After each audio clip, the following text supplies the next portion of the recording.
Halo guys, selamat datang kembali di channel Irfan Akbar 67. Jadi dalam video kali ini gue tuh mau bahas Classroom of the Elite. Yang mau gue bahas ini adalah Classroom of the Elite volume 0. Nah, video ini tuh adalah part 3 dari pembahasan volume 0 Classroom of the Elite. Video ini tuh adalah cerita yang mengisahkan masa lalu Ayano Koji, ayahnya Ayano Koji, dan tentang White Room. Video ini tuh adalah kelanjutan dari video sebelumnya. Jadi buat kalian yang belum nonton video pembahasan yang sebelumnya, kalian tuh bisa nonton videonya terlebih dahulu. Video ini isinya tuh udah jelas spoiler untuk lanjutan animenya. Jadi buat kalian yang gak suka spoiler, kalian bisa close video ini.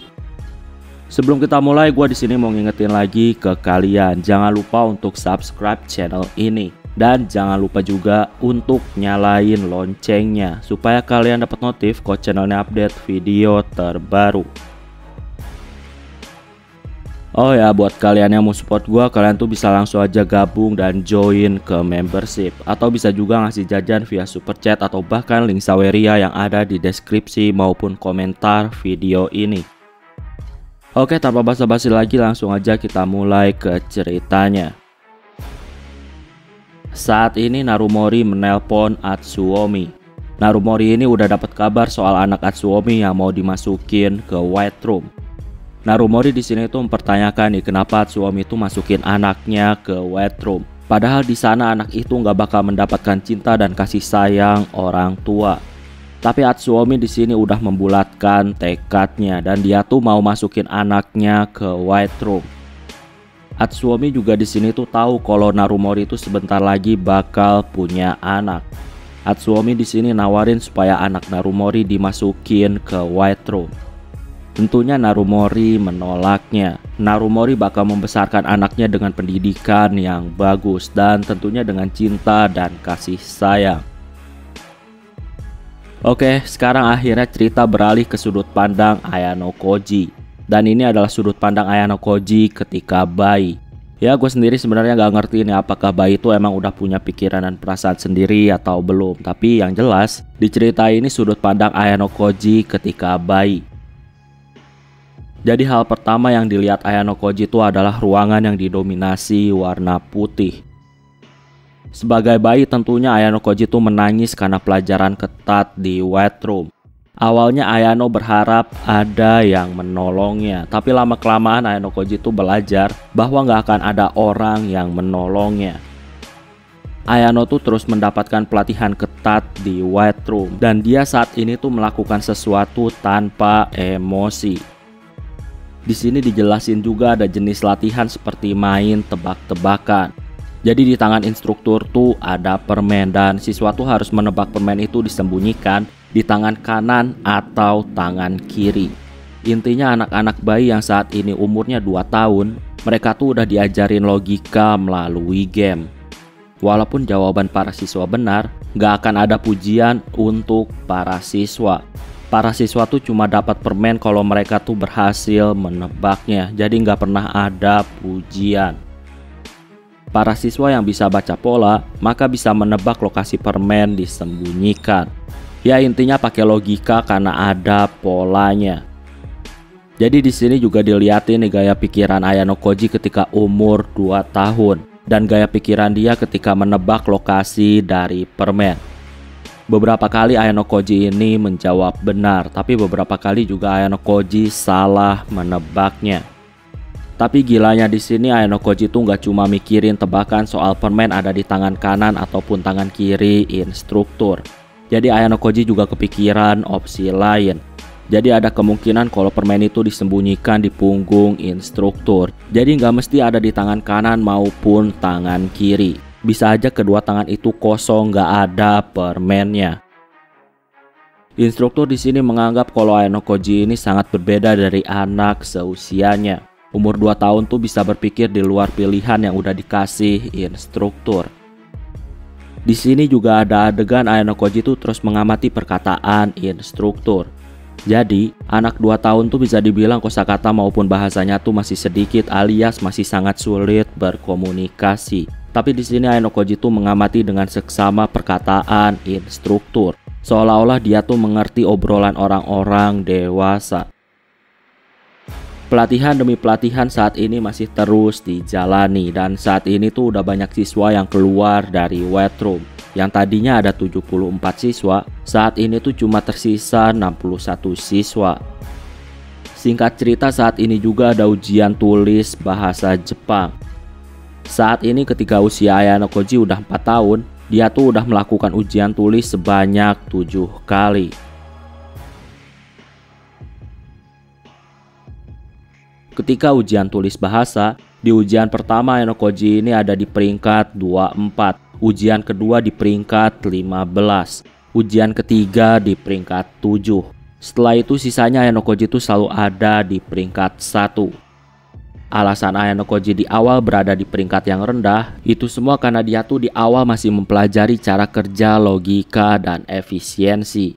Makanya ketika semuanya udah terpenuhi, Ayano Koji itu langsung bisa peringkat 1. Di sini juga ada cerita tentang kurikulum judo. Jadi para siswa udah diajarin seni bela diri judo. Nah, para siswa ini diajari dari dasar. Hingga akhirnya setelah banyak pelajaran hingga berbulan-bulan, para siswa pun akhirnya melakukan pertarungan judo. Di sini para siswa tuh bertarung melawan para instruktur. Pertarungannya bisa dibilang kejam. Instruktur tanpa ampun menghajar para siswa. Beberapa siswa tuh di sini mulai gak kuat menahan rasa sakit. Tapi kalau mereka berhenti, yang ada mereka tuh malah makin dikerasi.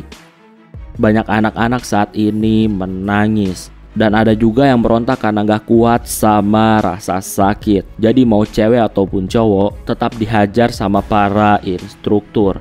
Bahkan ada beberapa dari anak tuh yang muntah dan pingsan. Oh ya, walaupun pakai kekerasan fisik, tentunya itu bukanlah kekuatan serius orang dewasa. Tapi walaupun gak serius, kekuatan itu masih membuat anak-anak jadi takut. Tapi seiring berjalannya waktu, para siswa mulai terbiasa dan yang menangis pun mulai berkurang. Di sini diketahui juga kalau rekor latihan judo Ayano Koji itu adalah 144 pertarungan.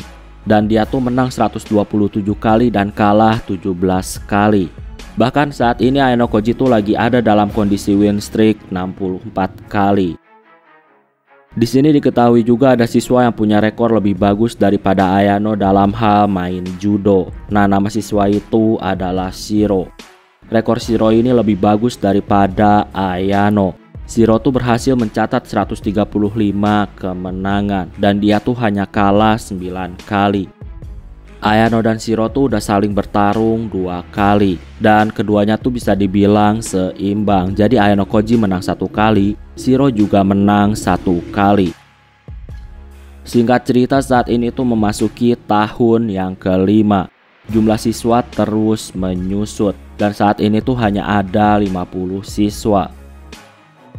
Di sini diketahui ternyata para siswa tuh bisa dibilang jarang ngobrol atau bahkan hampir gak pernah ngobrol antara satu dengan yang lainnya. Ya, alasannya karena mereka tuh dilarang sama instruktur. Walaupun gitu mereka tuh tetap tahu nama mereka masing-masing karena para instruktur tuh udah ngasih tahu nama-namanya. Saat ini ketika waktunya jam makan, Ayano Koji tuh saat ini mendengar Yuki yang lagi bisik-bisik protes karena dia tuh nggak suka wortel. Di sini Yuki tuh nanya ke Ayano Koji apakah Ayano Koji tuh suka wortel atau enggak. Dalam pikiran Ayano Koji, dia tuh nggak peduli mau suka atau enggak. Ayano Koji tuh cuma menganggap kalau wortel tuh sebagai salah satu nutrisi yang harus dimasukkan ke dalam tubuh. Jadi bukan masalah suka atau enggak. Yuki di sini nanya lagi, tapi di sini yang menjawab adalah Shiro. Shiro ngasih tahu kalau dia juga nggak suka wortel. Ayano Koji saat ini mengamati kamera pengawas. Bagi Ayano Koji harusnya para instruktur tuh saat ini lagi mengawasi mereka. Ayano Koji di sini nyimpulin, itu artinya saat ini mengobrol dengan para siswa lain gak masalah, karena para instruktur gak menegur mereka. Saat ini setelah makan, Ayano ini selalu nggak tahu apa yang harus dia lakuin untuk buang-buang waktu. Jadi setelah semua kegiatan selesai, para siswa tuh nggak ada kegiatan dan Ayano Koji selalu duduk gak ngapa-ngapain. Nah, dia tuh beda dengan Yuki yang selalu menghabiskan waktunya dengan jalan-jalan di ruangan.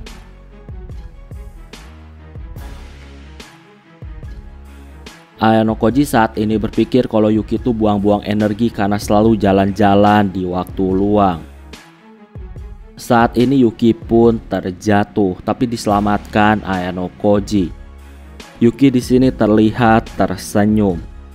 Ayano Koji ini baru pertama kali melihat sebuah senyuman. Ayano Koji tuh nggak pernah diajari senyuman, tapi di sini Ayano Koji percaya kalau senyuman tuh adalah naluri manusia sejak lahir.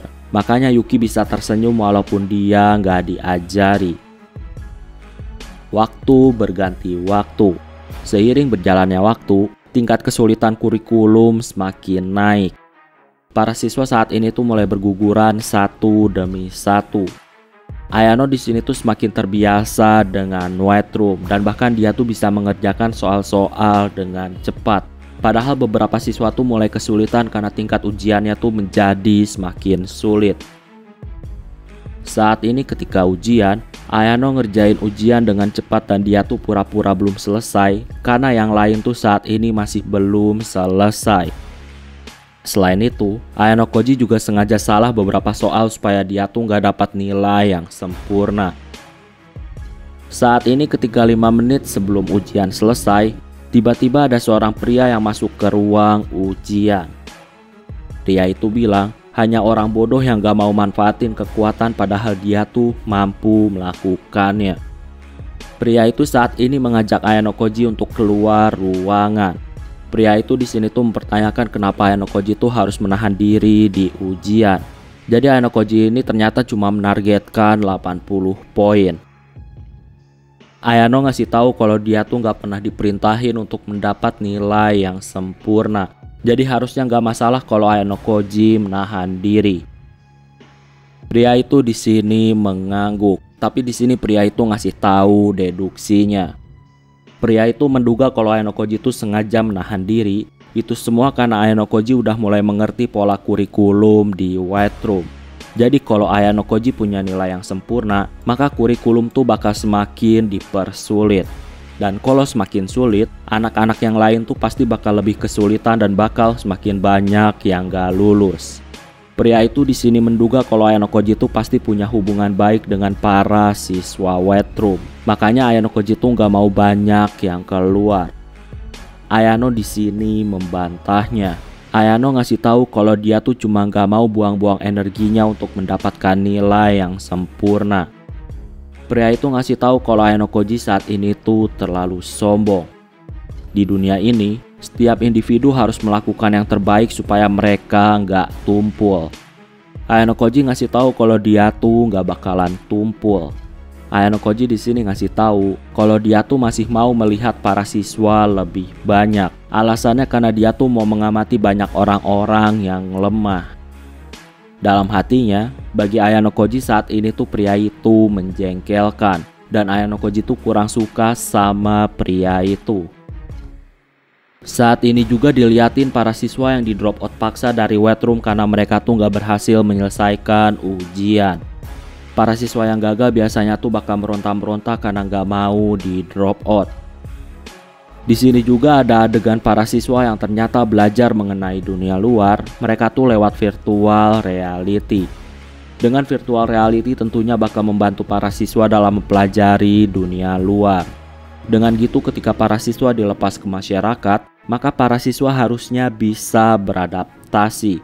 Dan seperti biasa saat ini Ayano Koji itu selalu mengamati setiap pelajaran-pelajaran yang dia terima. Dan dia juga mikirin maksud-maksud dari tujuan setiap pembelajaran yang dia terima. Saat ini, dalam tes menghafal, Ayano Koji ini mampu menghafal dengan sempurna.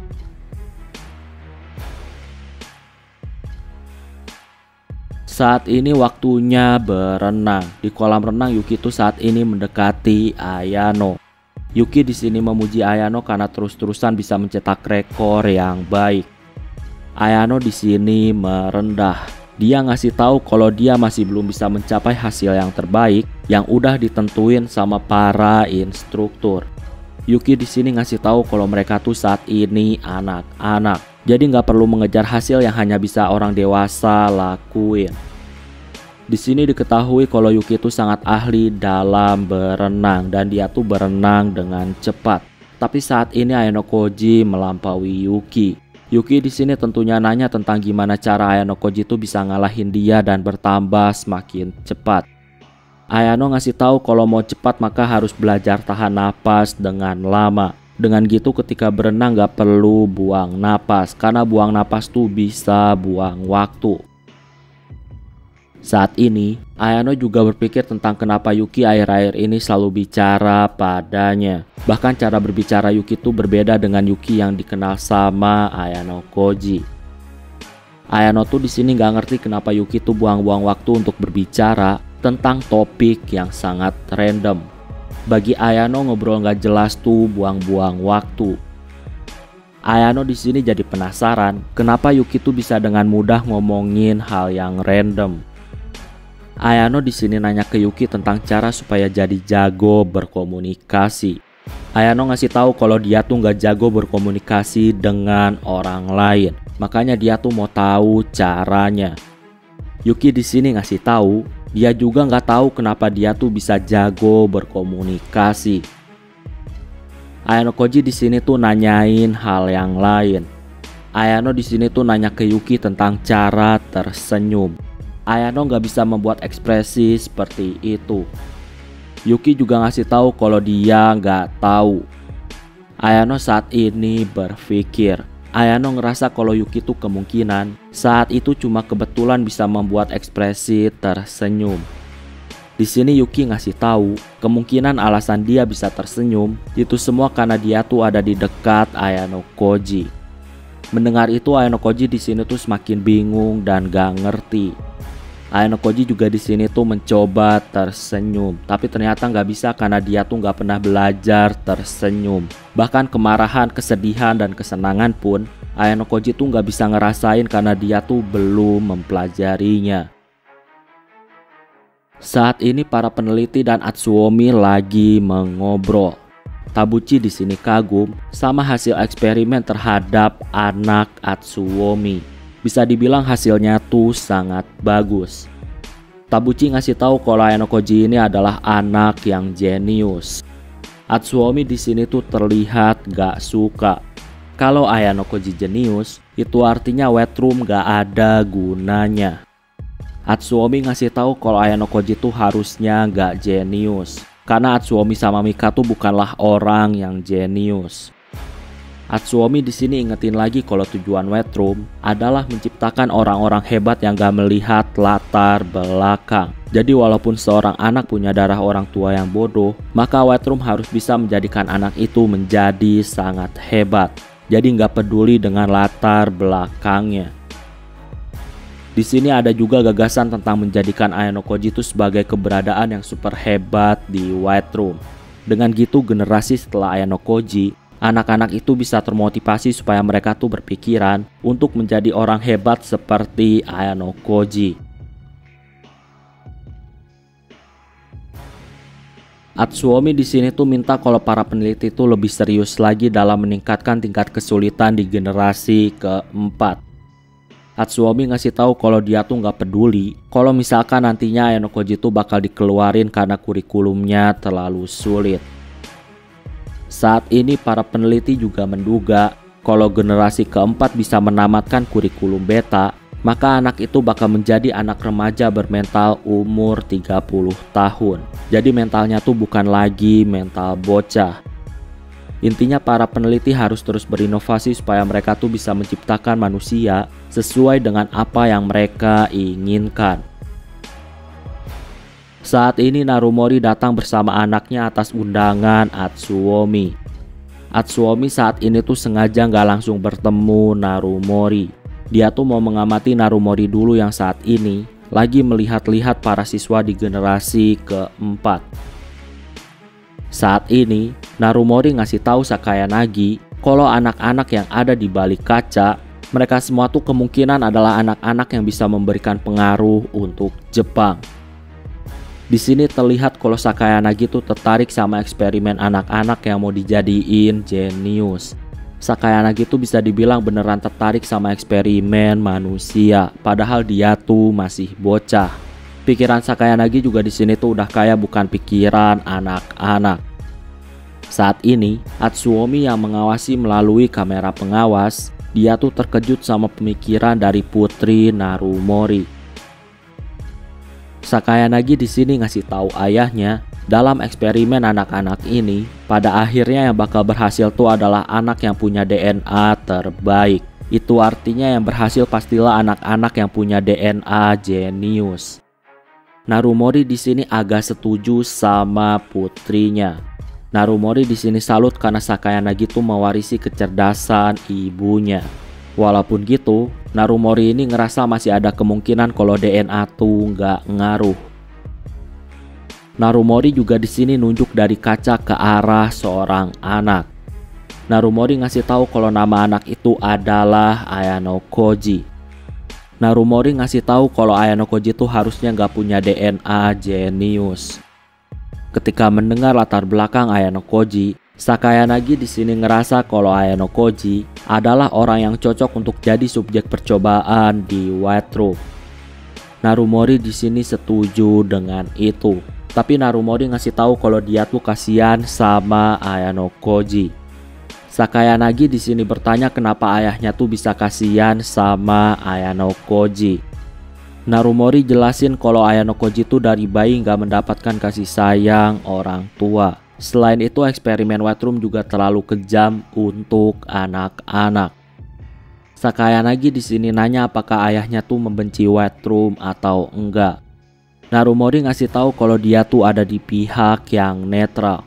Karena bisa aja di masa depan White Room tuh beneran bisa menciptakan orang-orang jenius yang bakal berguna bagi Jepang. Tapi sebenarnya walaupun netral, Narumori ini lebih berat ke arah gak setuju. Sakayanagi di sini mengerti. Sakayanagi ngasih tahu suatu saat nanti dia tuh bakal buktiin kalau eksperimen manusia jenius tuh gak ada gunanya. Bagi Sakayanagi, orang jenius tuh harusnya udah ada dari DNA, jadi nggak melihat pendidikan apapun. Narumori di sini tersenyum dan dia tuh bakal mendukung Sakayanagi. Sakayanagi juga di sini tuh minta ke ayahnya untuk dibeliin papan catur. Sakayanagi tuh mau belajar main catur. Oh ya, Atsuomi tuh di sini dari awal tuh mengawasi lewat kamera pengawas yang tentunya bisa mendengar audio. Jadi dia tuh mendengar percakapan Narumori dan putrinya.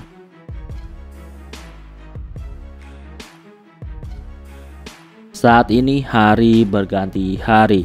Ayano selalu mengulang kegiatan yang sama di White Room. Kerjaan dia tuh hanya mengikuti kurikulum yang udah dibuat. Setelah itu ujian. Saat ini banyak siswa yang udah gugur satu demi satu. Dan saat ini Yuki tuh udah gak sanggup melanjutkan kurikulum dan dia harus gugur. Yuki di sini tuh gak mau keluar White Room. Dia tuh masih yakin kalau dia bisa melanjutkan kurikulum. Para instruktur di sini tuh memaksa supaya Yuki keluar. Di sini Yuki meminta tolong pada Ayano Koji untuk diselamatkan. Yuki juga saat ini tuh menangis. Ayano ngasih tahu kalau dia nggak bisa bantu Yuki. Yuki di sini tuh masih menangis dan memohon bantuan. Yuki janji kalau dia tuh bakal menjadi lebih baik lagi. Ayano ngasih tahu harusnya Yuki tuh selalu melakukan yang terbaik. Dengan gitu Yuki nggak bakal di drop out. Bagi Ayano Koji, saat ini tuh udah nggak ada lagi kesempatan untuk Yuki. Di White Room, kalau udah nggak bisa mengikuti kurikulum yang sekarang, maka nggak mungkin bisa mengikuti kurikulum selanjutnya. Tapi di sini Yuki masih yakin kalau dia tuh bisa melakukannya. Saat ini para instruktur datang dan mau bawa Yuki secara paksa, tapi Ayano Koji di sini menghentikannya. Ayano di sini ngasih tahu Yuki, saat ini Yuki tuh udah mencapai batasnya. Akhir-akhir ini nilai Yuki menurun. Jadi itu artinya Yuki udah nggak bisa lagi mengikuti kurikulum. Yuki di sini tuh masih nggak mau pergi dari White Room. Di sini para instruktur membawa Yuki secara paksa. Yuki di sini terus-terusan teriak minta tolong Ayano Koji. Ayano hanya diam melihat Yuki yang saat ini tuh menangis minta tolong. Gimana pun juga saat ini tuh nggak ada yang bisa dilakuin Ayano Koji. Aturan wet room udah nggak bisa diganggu gugat. Jadi kalau gagal maka harus keluar. Tapi di sini Ayano Koji itu ternyata mencoba untuk menghentikan instruktur. Instruktur tentunya nggak mau dengerin Ayano Koji dan dia tuh langsung menendang Ayano Koji. Ayano di sini ngasih tahu kalau Yuki saat ini tuh nggak enak badan, makanya dia gelisah ketika ada ujian dan hasilnya Yuki gagal ujian. Instruktur di sini mencengkram dada Ayano Koji. Instruktur ngasih tahu kalau itu semua cuma alasan. Harusnya Yuki tuh bisa menjaga diri sehingga bisa mengatasi sakitnya. Ayano di sini ngasih tahu kalau Yuki tuh terlihat seperti pendarahan. Instruktur saat ini tuh langsung berhenti. Para instruktur di sini menduga kalau Yuki menstruasi. Jadi biasanya mens tuh dimulai dari umur 9 tahun. Tapi ternyata sebelum umur 9 tahun Yuki udah mens. Para instruktur di sini ngerasa itu seperti eksperimen karena kejadian seperti ini tuh belum ada. Makanya kejadian Yuki ini harus diteliti. Para instruktur pun saat ini membawa Yuki keluar dari kamar dan mengantarnya ke ruang dokter. Saat ini semuanya tuh bergantung pada para peneliti. Kalau Yuki masih dibutuhkan, maka Yuki bakal bertahan di wet room. Tapi kalau enggak, maka Yuki nggak bakal pernah kembali lagi.